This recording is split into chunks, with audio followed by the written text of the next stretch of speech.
sneaky psychological technique to detect if someone is lying to you. This technique is very powerful. It'll turn you into a human lie detector, so be advised. It's called cognitive overload. Typically, when someone is lying to you, they've already rehearsed a story in their head with a certain level of detail, like bullet points they've prepared to talk to you about. If at some point your gut instinct is telling you you're potentially being lied to, firstly, remain calm. Don't get over defensive. This will cause them to get defensive. You don't want that. Instead, ask subtle questions about the specifics of their story. For instance, if they told you they went out to eat with their friend, but you're not buying it, ask, "How was the service, or what did you get to eat?" When they're asked about a specific they haven't already rehearsed, this will cause subconscious emotional frustration. Had a burger. Very subtle, but may indicate you poked a hole in their story. Today I will discuss something that females are excessively great at. That is lying. Since the typical lady has a lot higher social disposition and is significantly more discerning than the typical man, they are undeniably more capable at social control. They're truly adept at deluding and misleading individuals. Ladies lie to everybody. They lie to their family, their companions, their colleagues, their supervisors, their kids, and even themselves. However, by far most of ladies' untruths are saved for their spouses and sweethearts. Females lie to their spouses and sweethearts for a couple of reasons. They lie about their indent builds up to make themselves look less unbridled than they truly are. They lied about how their last relationship finished to exonerate themselves of all obligation, which truly implies they conned right out of the relationship. This continues forever. In any case, the primary explanation females lie to their beaux and spouses is to conceal cheating. Indeed, there are a wide range of falsehoods and various purposes behind those untruths. The main explanation ladies lie to their soulmates is to conceal treachery. Tragically, most men miss the mark on an essential comprehension as far as knowing while they're being deceived by a lady. They assume they know when their ladies are lying, perhaps on the grounds that she starters or she turns away while addressing him. While these could be signs she's being untrustworthy, it doesn't actually start to expose what's underneath in light of the fact that females are master liars and expert con artists. You think she doesn't have the foggiest idea about that stammering and turning away offers her as a liar.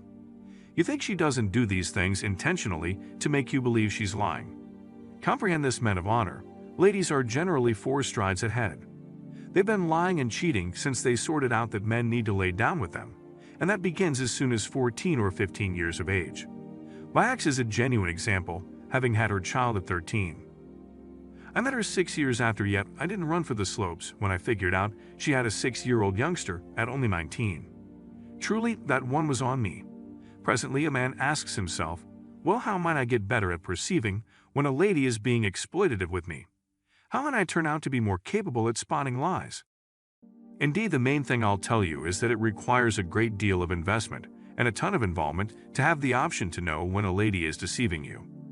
The explanation, "I'm perfect at spotting deceitfulness," is on the grounds that I've been deceived by a ton of ladies and in a ton of ways throughout the long term.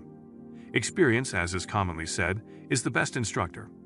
Lying is the same, yet to abbreviate your expectation to learn and adapt, there is a couple of steps you can take. The greatest step you can take is to focus all along.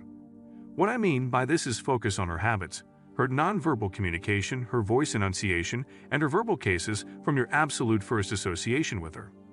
Watch her eyes, her mouth, and her miniature articulations while she's conversing with you. You want to focus on these things when you know she's being straightforward with you. These are 3 things that appear to be immaterial, things she doesn't need to lie about. For instance, when she says, "I truly like this appletini," focus. At the point when she discusses what sort of cleanser she utilizes in light of the fact that you said her hair smelled fascinating, focus. At the point when you get some information about her loved ones, focus.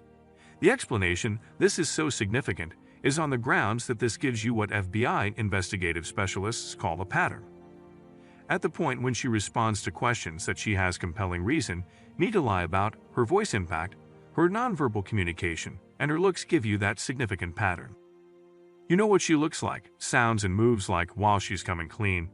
To this end, FBI investigative specialists pose essential inquiries to the start of a falsehood locator test, like your name, place of birth, your kin name, etc. Along these lines, when they manage the inquiries they really need the responses to, they are bound to distinguish irregularities in your voice enunciations, your nonverbal communication, and your tone. They go above and beyond and connect you to a machine that tracks your heartbeat and your important bodily functions. Then, they compare and contrast all of this data with your gauge, which they laid out first and foremost. Clearly, you won't connect a lady to an EKG machine or a heart screen. However, you can do the following best thing, which is to focus all along.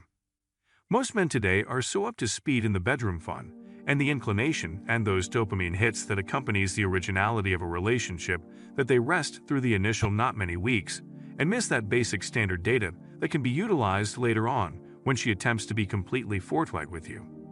Folks generally ask themselves that equivalent thing when they figure out their lady's been going around on them. How did I not see she was deceiving me? How is it that I could miss this? There are many responses to this inquiry, yet the main explanation is that he didn't focus and lay out a base from his absolute first collaboration with her. While this initial step is significant, it's just a start.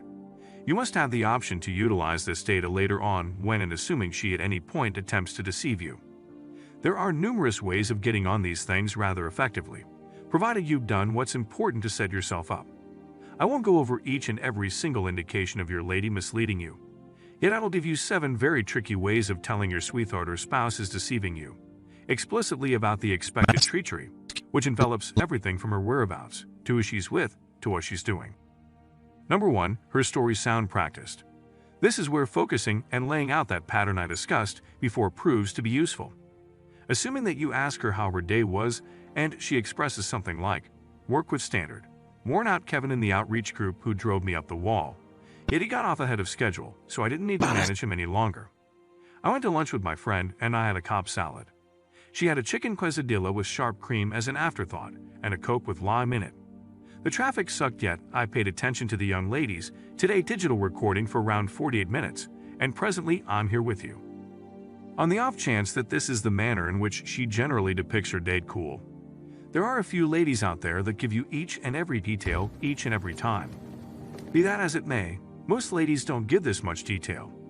Assuming it is strange, this is on the grounds that she practiced it, implying that is not the way in which her day went. An effective method for finding out without a doubt is to ask her some other time on. Assuming she utilizes precisely the same phrasing, it's certainly practiced.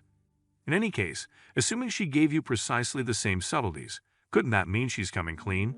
By no means. In the event that you pose an individual similar inquiry 2 distinct times, they'll offer you a similar response, yet they never utilize similar words. Ladies generally let on themselves know when they give you the precisely same story. Most folks don't understand she's lying since he thinks, "All right, she gave me precisely the same story, so she should be coming clean with you." One more method for knowing whether she's practiced her lines is assuming that enunciations and voice rhythm are not quite the same as what they typically are in their gauge. Once more, this is where focusing becomes an integral factor. Number 2, she rehashes what she says to underscore the untruth. Suppose you ask your lady, "Did you and Lisa have some good times at the shopping center?" She replies, "No doubt, we most certainly did it. We went to Always 21 and burned through an excessive lot of cash, yet it was absolutely worth the effort. We finished in this Chinese spot in the food court and wound up at Macy's. We burned through such a lot of cash at Always 21, yet it was definitely worth the effort. We needed to leave before we spent our whole checks." In this model, your young lady maintains that you should accept that the explanation she took such a long time is on the grounds that her and Lisa have invested a ton of energy at Always 21. The explanation she needs to effectively express this idea is to console you that she wasn't getting furrowed by Dave, the jobless guitar player who could conceivably have an ill-conceived kid with his ex's mom. So she makes reference to it on different occasions, imagining that rehashing it again and again will persuade you it's valid. Assuming she rehashes something in her stories somewhere around once, she's certainly concealing something. Furthermore, by something I mean getting hammered out by Dave. Number 3, she detests somebody to such an extent. We should return to that first model when your better half let you know that Kevin was driving her insane. The explanation she does this is to lose you the set. She believes you should think, man, she truly loathes that a whole Kevin. So you will have no clue that she needs to lay down with him or is laying down with him. Men of honor, you want to listen cautiously when a lady discusses a man she can't stand. "I can't stand Justin at the cafe. Tommy is such a hole. This unpleasant person at my specific employment seems to be a degenerate." These are the thoughts of a female with wet underwear. She's attempting to persuade you that it's basically impossible that she'd at any point do anything with these folks. Yet the more a lady discusses the amount she would rather not connect with them, the more she for sure needs to attach with them. He's excessively short, he's hitched, he's terrible. Folks, absolutely no part of that is important. Furthermore, how can she realize Kevin went home early assuming he's in another office? This prompts number 4. She gets aggravated when you test her on the subtleties. Suppose you ask your young lady, well, how would you realize Kevin left early? She answers with, that is a senseless inquiry. We work at same organization. Then you circle back to, yet he works in the outreach group and you work in bookkeeping. That is on the opposite side of the structure. On the off chance that she gets bothered and answers with something like, we work for a similar organization. Everyone knows when everyone gets off. She is certainly concealing something.